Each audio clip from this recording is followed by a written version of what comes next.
Imagine a city of impossible grandeur, its walls touching the clouds, its gardens hanging in the very air. This was Babylon, the jewel of the ancient world, a fortress city ruled by King Belshazzar. He was a king who had inherited an empire but not the wisdom of his forefathers. One night, filled with wine and arrogance, he decided to throw a feast, a party so lavish it would echo through eternity. He summoned 1,000 of his lords, his wives, and his concubines. The great hall of the palace glittered, a sea of gold and silver, silk and jewels.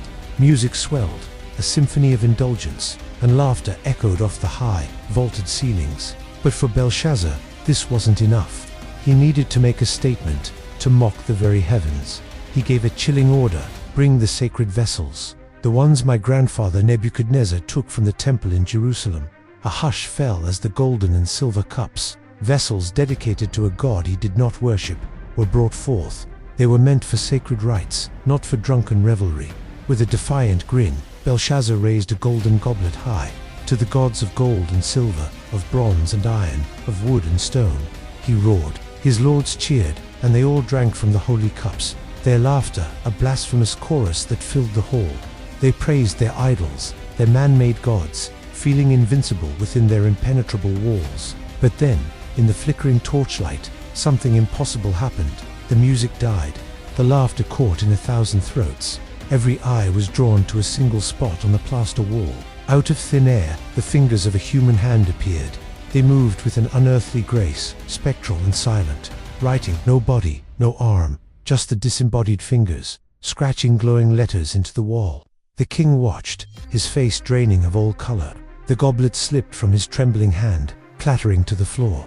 His knees knocked together, his mind reeling in sheer terror. The party was over. Panic erupted.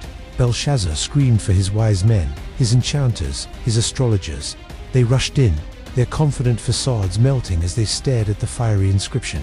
"Read it," the king begged, his voice a hoarse whisper. "Whoever can read this writing and tell me its meaning will be clothed in purple, have a gold chain around his neck, and be the third ruler in the kingdom." But none could. The script was alien, its message sealed. The most brilliant minds of Babylon were useless. The glowing words mocked their ignorance, a silent, terrifying testament to a power far beyond their comprehension. Just as despair began to consume the hall, the queen entered. She hadn't been at the feast, but she had heard the commotion. She spoke with a calm authority that cut through the fear. "O king, live forever.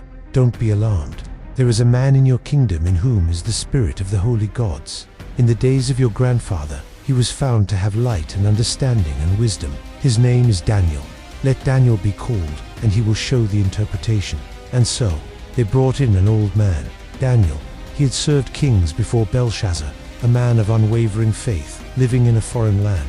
He stood before the terrified king, his eyes clear and unafraid. He looked not at the offered rewards, but at the arrogant king, and then at the writing on the wall. Belshazzar repeated his desperate offer of riches and power. Daniel's voice was steady, a stark contrast to the king's frantic pleas. "You may keep your gifts for yourself, and give your rewards to another.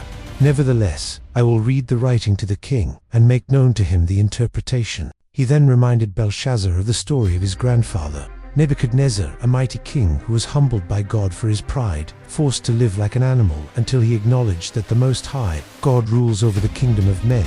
"But you, Belshazzar," Daniel's voice grew stern, "have not humbled your heart, though you knew all this. You have lifted yourself up against the Lord of heaven. You have praised the gods of silver and gold, which do not see or hear or know. But the God in whose hand is your breath, and whose are all your ways, you have not honored." Then Daniel turned to the wall. The hall was utterly silent. Every soul held its breath. He read the glowing words aloud: MENE, MENE, TEKEL, PARSIN. "This is the interpretation," Daniel declared. "MENE, God has numbered the days of your kingdom and brought it to an end. TEKEL, you have been weighed on the scales and found wanting. PARSIN, the singular of you PARSIN, your kingdom is divided and given to the Medes and Persians." The verdict had been delivered. Judgment was not coming. It was already there. That very night, as Belshazzar and his court stood frozen in the chilling aftermath of the prophecy, the impossible happened. The great, unconquerable city of Babylon fell. An army, led by Cyrus the Great, had diverted the Euphrates River that flowed under the city walls and marched its soldiers in on the dry riverbed. There was no great battle, They walked right in. While the king and his lords were desecrating holy things, their enemies were at their gates. That night, Belshazzar, the king of Babylon, was slain. An empire that had stood for generations crumbled in a single evening.